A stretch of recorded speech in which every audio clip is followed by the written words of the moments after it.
ფილმების სტუდია წარმოგიდგენთ.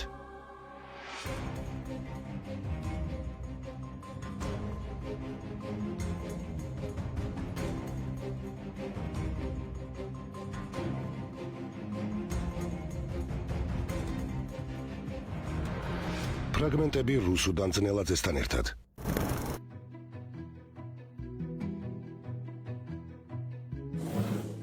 იმის თქმა ზუსტად თუ სად და როდის გამოჩნდა ყველი შეუძლებელია. ეს პროდუქტი ჩვენამდე პრეისტორიული დროიდან მოვიდა. დიდი ალბათობით გზეზე დაკვირვებით აღმოაჩინეს, რომ ის გარკვეული დროის შემდეგ იჭრებოდა და ტექსტურას იცვლიდა. ზე არის ნედლეული, რომელსაც 72 საათი აქვს სიცოცხლის უნარი და მე ის დედდება. დედამიწის ზურგზე ყველგან იჭრება რძე. არქეოლოგები ვარაუდობენ, რომ ადამიანებმა ყველის დამზადება უკვე ნეოლითში იცოდნენ. ეს ნიშნავს, რომ ყველს 8000 წელზე მეტი ხნის ისტორია აქვს.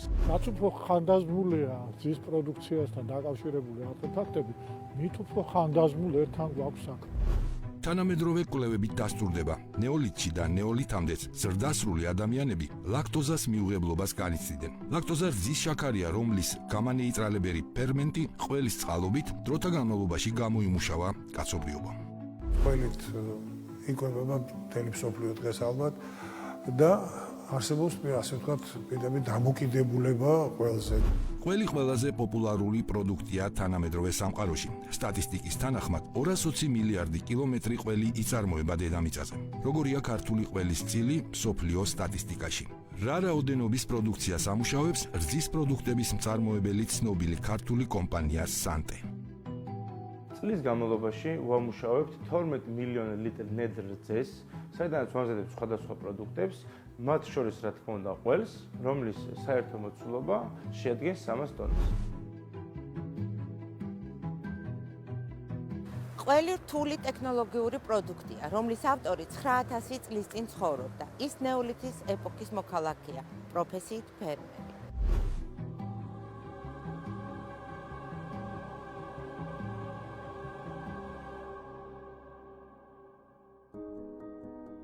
გენეტიკური და ანთროპოლოგიური სიძველის მარკერი თანამედროვე მსოფლიოსთვის ყველზე გადის. ქართული ცივილიზაციის უძველეს ფესვებზე ყველის და მათ შორის ჩვილი ყველის ხშირი და უპრობლემო მოხმარებაც მეტყველებს. ქართლოს ეს აქ მოგვარეული, სულ რომ არ გქონდეს არქეოლოგია გამოკვლეული, სულ რომ არ გქონდეს გამოკვლეული ეთნოგრაფია და არაფერი არ ვიცოდეთ ქართული ყველის წარმოებაზე, მარტო ეს ანთროპოლოგია გვეთყოდა პასუხს, რატომ არის რომ ქართლს ჩვილი ყველის მიმდევრობა აქ ძალიან მაღალ დონეზე და როცა უნდა და რამდენსაც უნდა იმდენს მიირთმევს. პრეისტორიული ეპოქის ინტენსიურმა სასოფლო-სამეურნეო ექსპერიმენტმა დააზიანა ნიადაგი. პირველი ეკოლოგიური კატასტროფა ნეოლითის ეპოქაში მოხდა. ამიტომ ადამიანმა დაიწყო თხისა და სხვრის მოშინაურება. ამ ცხოველებს მარგინალურ მიწაზე გადარჩენა შეეძლოთ. რას ამბობს ამაზე არქეოლოგია? როგორც ჩანს, ყველაზე უფრო კარგად ადაპტირება გაიარა ცხვარმა და თხა. ყველის ერთ-ერთი სახეობა, რომელიც ჩვენთან არის გავრცელებული, ეს არის სხვრის ყველი და რომელიც ძალიან პოპულარულია და ეს არის თხასთან დაკავშირებული. ქართული ყველის თანამედროვე ისტორია საინტერესოდ გრძელდება. 2012 წლიდან უკვე დავიწყეთ ქართული ტრადიციული ავთენტური ყველების ინდუსტრიალიზაცია, ისეთი ყველების როგორც არის სულგუნი და ქარხნული. ქარხნული სულ ახლახანს გამოჩნდა ბაზარზე და მრავალი ექსპერიმენტისა და მუშაობის შედეგად მივიღეთ ის პროდუქტი, თუ რა პროდუქტის მიწოდება გვინდა ჩვენ საბოლოო მოხმარებელზე. თანამედროვე მეცნიერება თანხმდება, რომ პრეისტორიულ ადამიანს რძეში არსებული შაქრის, ლაქტოზის მიუღებლობა ჰქონდა.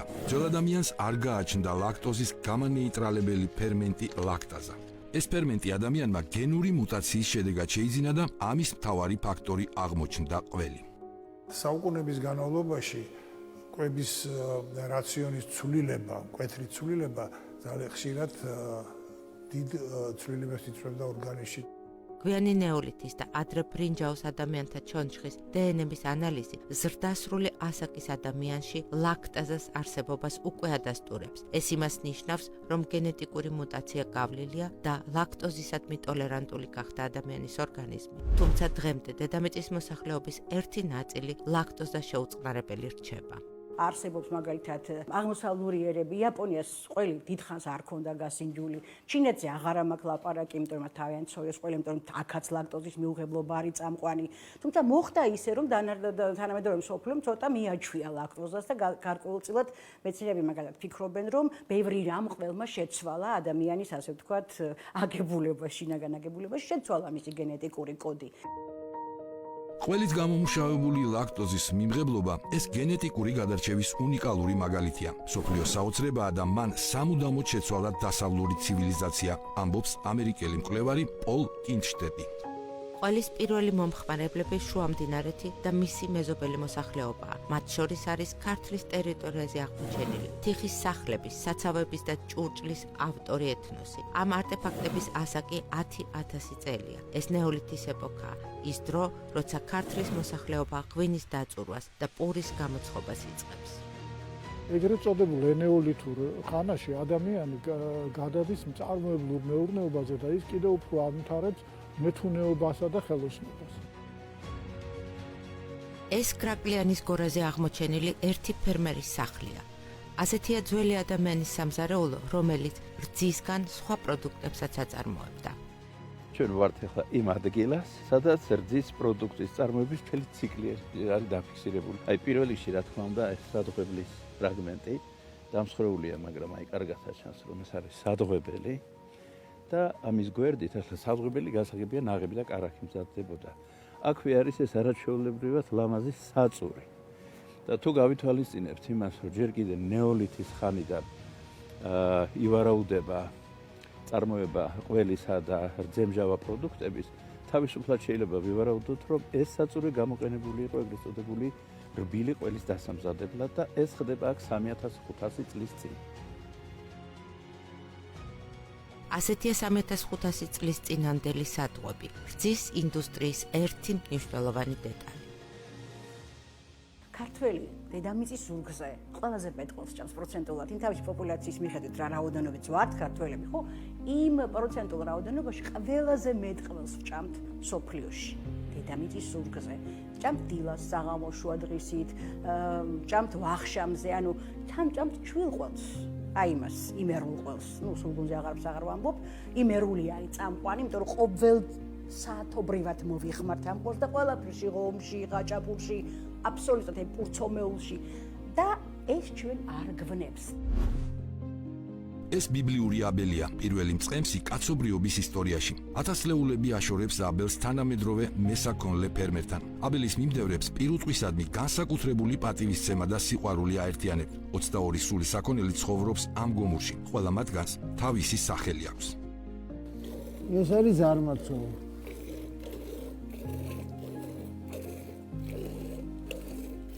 ზარმაცია სიამოვნებაში. ჭამაში ძლიერია. ყველის უძველესი მწარმოებელი რომ ქართველია, ამას არქეოლოგიასთან ერთად ჩვენი ენაც ადასტურებს. ეს სიტყვა კვეთია, რძისგან ყველის მოკვეთის მთავარი შემადედებელი ფერმენტი. ინდოევროპულ ენაში სულ რაღაც 100-ოდე სიტყვა არის შენახული. საერთო ყველასთვის, ყველას რომ შემოგვრჩა. ერთ-ერთი არის კვეთი, სიტყვა კვეთი. KWT, კვეთ. ასევე დარჩა ინდოევროპულში ესა და ბევრმა ერმა გადაიღო, მაგალითად სლავებს აქვს ზაკვასკა, საკვასაჩაი მოვკვეთო და ჩვენ ქართველებს კვეთი გვაქვს ზუსტად ის კვეთი რომელიც ინდოევროპულში დარჩა. სიტყვა სიტყვით დავიტოვეთ, იმიტომ რომ ჩვენი იყო. ხდებით? არ შევცვალეთ არაფერი. რენი თქვია ხო ინგლისურად, მაგრამ არაფერს ერთო რა გრინიც კვეთთან, ხო? ეს კვეთი ქართულში დარჩა და მეცაც გეტყვით, სამკვეთოდ ჩვენ, ნუ ნეგრელები ძალიან აქტიურად ვიყენებენ კვეთს, მაგრამ რაჭაში, კახეთში სხვადასხვა რაღაც სახელები დავარქვით. კვეთი, შაბოში, მაჭიკი, საკიდელა. ხდებით, აი ძალიან ბევრი სახელები გვაქვს ყველის მოსაკვეთად. ფერმერი, რომელიც დღემდე ხალხური წესით ამზადებს ყველს, ყველის მოსაკვეთად კვეთს იყენებს. კვეთის რძეში დამატებას თავისი წესი აქვს. რძე 37 გრადუსამდე უნდა გათბეს. აი დაახლოებით ბავშვო ტემპერატურა 37 და ცხელია, სიცხე აქვს, აი ესე ტემპერატურაზე ვაკეთებ ყავს. ეხლა დაახლოებით ის ტემპერატურაა, რომ უკვე დრო არის შეყოლების. კვეთის მიცემის. იგივე ყველის დედა. დაურევთ და დავაცდით. ეს უნდა შედგეს დაახლოებით 1 საათში. საათი და 10 წუთი, საათი და 20 წუთი. სითბური რეჟიმი და კვეთი რძის ტექსტურას ჩვენს თვალწინ დაშლის. 1 საათის შემდეგ ყველის ამოყვანა დაიწყება. სანახაობა ძალიან შთამბეჭდავია.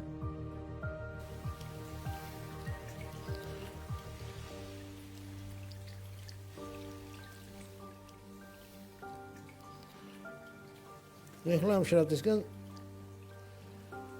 იცლება ყველი. უნდა გამოიდევნოს შრატი. რაც შეიძლება ნაკლები შრატი ამოყვეს. ამოყვანილი ყველი მთელი სხეულით საწურში თავსდება და ის გარკვეული დრო საწურშივე დარჩება. ამ ციკლს უწყვეტად მართავს ქართველი კაცი 1000 წლეულებია. ნეოლითური ეპოქის ამ გენიალური პროექტის კორექტირება პრაქტიკულად არ მომხდარა. არც მისი დამხმარე ჭურჭლის ფორმა გამოცვლილა, ხოლო ჭურჭლის მასალა შეიცვალა. თუ ყველის თავები დიდი მოცულობისაა, მათ ნაჭრის ტომრებში წურავენ. ასე ამზადებს ხელით ევროპელი ფერმერი ცნობილ მოცარელას. პირველი ნამარხი ყველი 2018 წელს ეგვიპტელი მაღალჩინოსნის პტაჰმესის სამარხში აღმოაჩინეს. პტაჰმესი ჩვენს წელთაღრიცხვამდე 1292 წლიდან თითქმის 20 წელი მართავდა ეგვიპტურ ქალაქ მემფისს.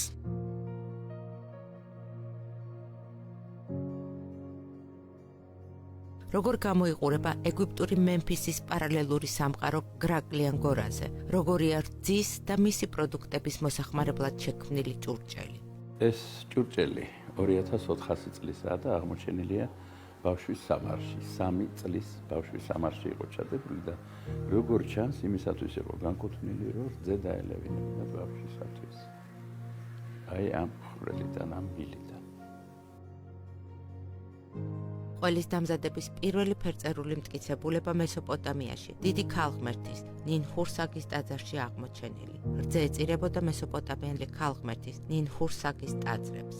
ქრონიკები გვარწმუნებენ, რომ ნინჰურსაგი შუმერ მეფეებს თავისი რძით კვებავდა. სატაძრო გალობის დროს დანთებული სარიტუალო ცეცხლის ხურვალება რძის სხეულს სასწაულებრივად ანაწევრებდა. დღეს უკვე ვიცით, რომ სიცხეში აჭრილი რძე შრატად და ხაჭად გადაიქცეოდა. გამოდის, რომ შუმერი მეფეები ინტენსიურად იკვებებოდნენ საკმაოდ სასარგებლო ცილოვანი პროდუქტებით. ქართული ღმერთების პანთეონშიც რძისგან წარმოებული პროდუქტები ქალღმრთაებას ეწირებოდა. ეს იყო ერბო, რომელიც ნეოლითელმა მწარმოებელმა რძეზე კიდევ ერთი ექსპერიმენტით მიიღო. ადგილის დედა ქალღმრთაებაა, რომელსაც ქადაპურებს უმზადებენ შესაწირად. ქადაპურების მომზადებაში მთავარი საკმასი ერბოა, რომელიც ასევე რძის პროდუქტია. ანტიკური სამყაროც იღებს ყველს რძისგან. ჰომეროსის ცნობილი ოდისეა ყველის ლიტერატურული კლასიკაა. ციკლოპი პოლიფემე ცალთვალა გიგანტი თავის გამოქვაბულში ყველის წარმოებას ეწეოდა. ტროას ომიდან დაბრუნებული ოდისევსი თავის მებრძოლებთან ერთად პოლიფემეს გამოქვაბულში ხვდება, სადაც ყველი და რძე ინახებოდა. ფერმერი ციკლოპი სამწუხაროდ სულ სხვა ნიშნით დაიმახსოვრა კაცობრიობამ. ის იყო კაციჭამია და ოდისევსის რამდენიმე მეგობარის გემრიელად გადაყლაპა. თუმცა აი ეს ფერმერი გიგანტი ცალთვალა ტოვებს ძალიან საინტერესო მინიშნებას. რძე და მისი პროდუქტები გრილ ადგილას უნდა შეინახოთ, მაგალითად გამოქვაბულებში. თიხის ჭურჭელი, რომელსაც აქტიურად იყენებდა ნეოლითის ეპოქის მეწარმე პროდუქციის შესანახად, ერთგვარად მაცივრების ფუნქციას ასრულებდა. ეს ფუნქცია დღემდე არ დაუკარგავს თიხის ძერგებს და ქვევრებს. ქართველები დღემდე აბინავებენ ყველს თიხის ჭურჭელში. თიხის ჭურჭლის გამოჩენა თავის მხრივ განაპირობა კვების პროდუქტების ტრანსპორტირების საშუალება, რაც თავისთავად უკვე მერე ვაჭრობის საფუძველი გახდა. ეს კიდე საზოგადოების წინსვლას უწყობდა ხელს. ძველი ადამიანის კვების რეჟიმი იცვლება, ის ხვდება, რომ ყველაფრის წყარო რძის მომწოდებელი პირუტყვია. ამიტომ მოშინაურებული პირუტყვის საკრალიზაციას ახდენს. ეს ქანდაკებები საკულტო ფიგურებია. ის სახლში ცეცხლის კერებთანაა აღმოჩენილი. პირუტყვისადმი მადლიერებამ მთელი სარიტუალო ციკლები შექმნა. ბოსელში ღვთაება ბოსლას სადიდებელს წარმოთქვავდნენ, ღვთაებას შესთხოვდნენ პირუტყვის ჯანმრთელობას, ნაწილ დადღვების სიმრავლეს და თემის ლიდერებს დღესასწაულებზე გაჰყავდათ ზვარაკად ყველაზე ძვირფასი, რაც კი გააჩნდათ პირუტყვის სახით. ქართული მთის ტრადიცია უწყვეტად იმეორებს ძველი ადამიანის ღვთისადმი მიმართულ სარიტუალო წესს. ხატში ქადაპურებთან ერთად საქონელიც იწირება. დასაფასებელი ადამიანი როცა საუკეთესოს იღებს და სირავს და იმაშრობა. იმიტომ იყო ალბათ მისაღები ის აბელის ძღვენი და არა კაენის ვთქვათ. ეს გუდაა ცხვრის ტყავი, რომელსაც ნეოლითიდანვე კონტეინერის ფუნქცია მიანიჭა ადამიანმა. შიგ მოათავს საყველი, ცხვრის ტყავში დამწიფებული და დავარგებული ყველი დღემდე ერთ-ერთი საუკეთესო პროდუქტია ქართველებისთვის. საქართველოში ისტორიულად ყველის რამდენიმე ათეული სახეობა შეიქმნა. თუმცა მე-20 საუკუნეში ყველის მხოლოდ 4 სახეობაზე ლაპარაკობდნენ. ეს იყო იმერული, სულგუნი, გუდა და ეგრეთ წოდებული ქარხნული ყველი. როცა მე კვლევა დავიწყე ქართული ყველის ისტორიის, პირველი ესეთი საყვარელი კითხვა, რამდენი ყველი გვაქვს, როგორც კი მეტყოდნენ, რომ ეს 4 ყველი აქვს, მე ვიწყებდი არა, ასე არ არის. მერე უკვე როცა დაიწყო ფესტივალები და გამოვიტანეთ ეს ყველები და ვაჩვენეთ მომხმარებელს, ანუ შევქმნით მომხმარებლის და ყველმწარმოებლის შეხვედრის მოედანი, როცა შეიქმნა, უცებ ადამიანი ვეღარ ითვლის, როგორ ეს ქართული ყველია? ეს არის ნარჩვი ქართული ყველია, რა არის ნარჩვი, სვანური ყველი, ნაზორ, ნაგროვებს ნიშნავს, ხო? რა არის ტენდილი ყველი, რაღაცის რაღაცა ჩატენვა, რატომ ჩაეტენა, რანაირი ყველია, როგორ გავს თმის ღერებს? ანუ ვიზუალი, საგემოვნო თვისება, სახელწოდებაც კი ადამიანებს შოკს გვდა, მე მბრიდა შოკს. იმიტომ რომ ხა დამბალ ხაჭო, რას ნიშნავს დამბალი ხაჭო, რატომ უნდა ვჭამო, ხო? ამ დროს როცა პირველად გავსინჯე რაც აღმომხდა იყო ის რომ არც მანამდე და არც მერე მსგავსი რამ არ მიჭამია, იმიტომ რომ ის იყო რაღაცა, რომელსაც მე შემცვალა მთლიანად და ჩემი უსაყვარლესი ფავორიტი ყველია. ფონდიუს მაგვარია, ის რომ ტრაბახობს ფრანგი ფონდიუროა, გაგერ შენ დამბალ ხაჭო გაგ ერბოში, მოთუხთუხებული თავის კრაწონაპურის ყუასთან, იქ ნიორთან, იქ ჟიპიტაურთან, ანუ მთელი აქსესუარი აქვს, როგორ მოგაწოდოს თილმა კაცმა, ფშაველმა კაცმა, როგორ მოგაწოდოს და ვაჟა-ფშაველა აფრენდა ხო ამ ყოველზე. ტრადიციული ქართული ყველის წარმოების პარალელურად სანტეს გუნდი ახალი ექსპერიმენტის, ინოვაციური პროექტის ავტორიცაა. როგორია ამ ექსპერიმენტის დრამატურგია, რას ამბობს ამაზე სანტეს გუნდის წევრი? წლების წინ დავიწყეთ მუშაობა ახალ პროდუქტზე, რომელსაც მომხმარებელი დღეს იცნობს როგორც ალპური ყველი. ამ პროდუქტის მისაღებად დაგვჭირდა მრავალწლიანი მუშაობა და როგორც ლაბორატორიული, ასევე ინდუსტრიული ტესტების ჩატარება. ამ უნიკალური რეცეპტის მისაღებად ჩვენმა გუნდმა ძალიან დიდი შრომა გაწია, მათ შორის ჰქონდა ბევრი წარუმატებელი მცდელობებიც, რა თქმა უნდა, მაგრამ საბოლოო ჯამში საბედნიეროდ მივიღეთ ის პროდუქტი, რომელიც ძალიან მოსწონს ჩვენ მომხმარებელს. რა თქმა უნდა, ჩვენი გუნდი ამაზე არ ჩერდება და კვლავაც აგრძელებს მუშაობას ახალი ინოვაციური პროდუქტების შემუშავებისთვის და სულ მალე სანებო პრეზიდენტისგან ჩვენ მომხმარებელს შესთავაზებს ახალ ავთენტურ ქართულ ყველებს.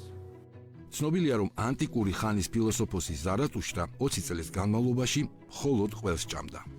ყველის წარმოება აყვავდა შუა საუკუნეებში. უფრო მეტიც, საყოველთაოდ მიღებულია, რომ სწორედ შუა საუკუნეებიდან გახდა სიტყვები ყველი და ღვინო განუყოფელი. აქტიურად ამოქმედებული სავაჭრო გზები ამ პროდუქტის პოპულარიზაციას უწყობდა ხელს.